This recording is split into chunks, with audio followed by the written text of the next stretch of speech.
Thanks for tuning in to this exclusive post-game edition of Sports Showtime on TigerTV.tv. I'm Patrick Clay with Morgan Beard, and we're here in the Pete Marriage Assembly Center after the LSU Tigers, for the second year in a row, defeated the Missouri Tigers on their home floor, 77-71. Morgan, what a game. Oh yeah, what a game indeed, and a great game by the LSU Tigers, a much-needed victory, especially after early losses against Rhode Island and Ole Miss, to come out here last week and beating Vanderbilt, and now getting their second straight SEC victory against a team like Missouri.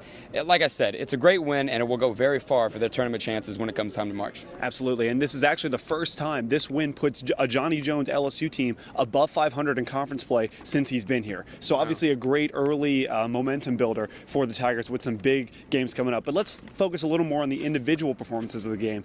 The front court was really what did it for LSU. Between Siobhan Coleman, Johnny O'Brien, Jordan Mickey, all had stellar performances. What can you tell us? And it was a season high with Coleman with 19 points. So to see him come out here and step behind the arc and drain a lot of threes, that helped the team out early on, especially in the first half. In the second half, you saw Mickey coming through big with a lot of blocks. You know, the little things that he does. He talked post-game about doing the things, you know, the dirty plays that maybe a lot of other players don't like to do. So to see the team like that, you know, assume their role, Jordan Mickey, you know, down there making things happen, Johnny O'Brien being the go-to guy in the post, and then, of course, Siobhan Coleman making big threes.